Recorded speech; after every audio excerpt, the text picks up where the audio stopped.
ya. Tapi beliau terkenal kan? Terkenal. Belum pernah melihat bentuknya, wujudnya. Ya, saya mau kasih tahu. Mau? Saya mau kasih tahu. Mau? Iblis itu adalah dari bangsa jin. Surat apa itu? Surat Al-Kahfi. Bukan mentang dari jin lalu langsung di surat Al-Jin. Surat Al-Kahfi. Allah sampaikan bahwa iblis itu sebenarnya adalah asalnya bangsa jin yang sangat soleh dan taat. Dia sangat soleh, kalau kata orang Padang siap benar, betul-betul soleh, taat. Tidak ada dosa yang dilarang Allah yang tidak mereka kerjakan.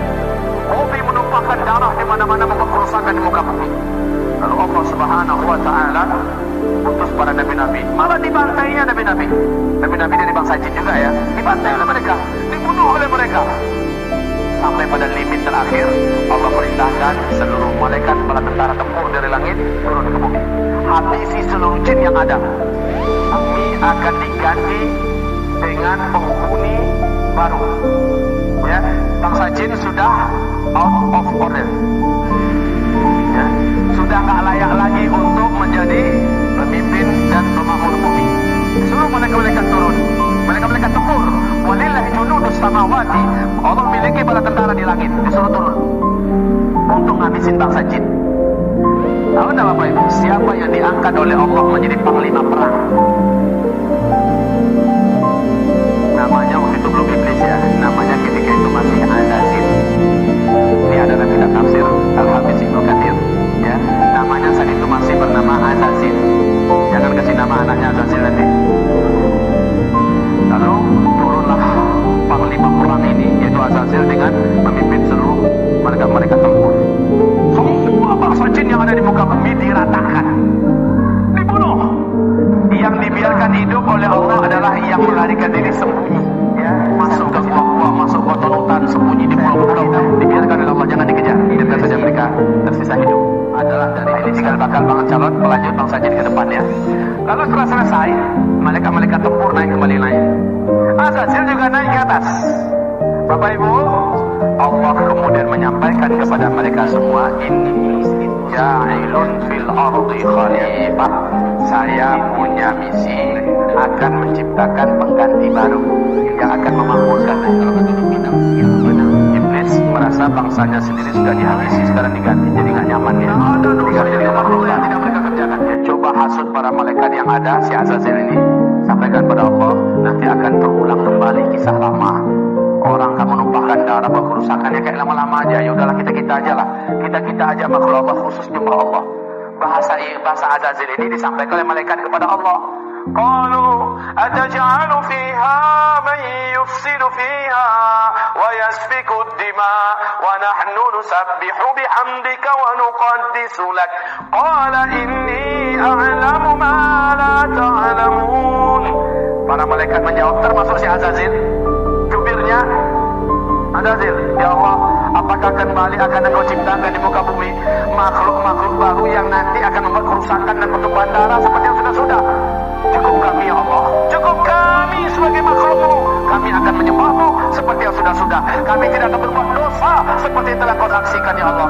Please ya Allah, kau salah. Lalu apa kata Allah? Inni a'lamu ma la ta'lamun. Saya ini sudah punya strategi dan rencana yang kalian tidak tahu. Dan kalian akan lihat apakah mungkin makhluk ini akan berbuat dosa jika dia punya bekal seperti yang akan berikut ini. Dengan kun fayakun Adam pun tercipta. Dan iblis tahu, Azazil ini tahu dari apa Adam diciptakan. Seluruh mereka tahu dari tanah liat. Saripati tanah liat. Tanah liat itu di bawah. Yang biasa posisinya dalam tanah diinjak-injak dan agak sedikit bau. Lalu setelah jadi kun fayakun, Allah masukkan chips, ibarat kita bahasa sekarang ya, yang lengkap dengan informasi-informasi yang tidak diketahui oleh seluruh malaikat. Lengkap pengetahuannya tentang berkaitan dengan tauhid dan akidah, tentang perintah dan larangan, lengkap semuanya tahu. Apa itu cahaya, unsur cahaya, tahu ada. Apa itu angin, ada apa bagian angin, segala macam manfaat dan mudarat angin. Dan apa itu malam, apa itu siang, apa itu membuat, semuanya lengkap. Sehingga ketika selesai, lalu Allah bertanya, mereka, sini kumpul kalian. uji kalian semua. Coba hadapi orang macam ini, makhluk baruku. Adam diuji, kalah semua, tumbang semuanya. Lalu Allah berkata, orang yang macam ini, yang ilmunya tentang aku luas, ilmunya tentang alam semesta aku luas, dia tidak akan pernah mau berbuat maksiat dan dosa. Makanya dikatakan innama yakhsyallaha min ibadihil ulama. Yang paling takut kepada Allah dari seluruh hamba-hambanya adalah orang-orang yang berilmu. Jadi orang yang berilmu tidak akan berani berbuat maksiat karena dia takut kepada Allah. Setelah itu memanglah sujudlah para malaikat, karena Allah perintahkan sujud. Nah, si Azazil yang dari awal memang menyimpan sesuatu di dalam dadanya, yaitu hasad, dengki. Dia tidak rela dan dia tidak mau kalau orang senior yang hidupnya telah teruji selama ini patuh dan tunduk pada Allah, masa dia yang harus sujud pada junior yang baru saja jadi. Lalu dia nggak mau. Allah berfirman, mana kala tasjud ada. Apa yang menghalangi kamu tidak mau sujud? Apa jawaban iblis? Saya senior ya Allah. Ana khairun minhu, saya lebih baik. Dan gak mungkin lah, khalaqtani min nar wa khalaqtahu min tin. Karena gak mampu menjawab tentang masalah ilmu, dia mencoba mengandalkan dirinya dari unsur penciptaan. Saya kau ciptakan dari tanah dan dari api. Api itu terhormat ya Allah. Apa pula mau diajarinya? Api itu letaknya di atas, terhormat, gak berani orang permainkannya. Dia sangat berwibawa, ampun.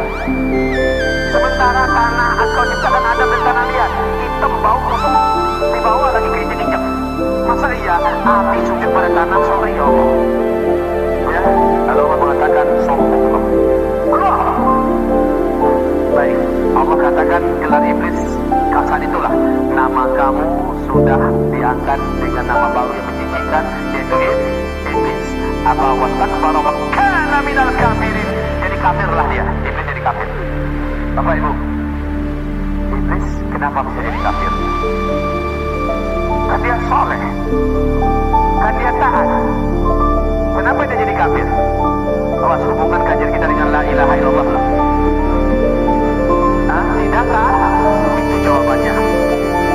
Apakah iblis dibolehkan masuk surga? Lan tadkhulaha abadan. Engkau sekali-kali tidak akan berhak menjadi ahli surga selama-lamanya. Iblis punya kunci enggak? La ilaha illallah. Iblis yakin enggak dengan Allah? Pasti. Iblis mengimani Allah tidak? Ya kan? Pasti. Tapi iblis punya kunci enggak? La ilaha illallah. Ya kan? Punya. Cuma saya patah satu giginya. Disuruh sujud kepada Adam, dia tidak mau. Bukankah salah satu gigi daripada gigi-gigi la ilaha illallah adalah wajib mengikuti perintah-perintah Allah dan mentaati larang-larang Allah? Wajib. Iblis di situ nggak mau.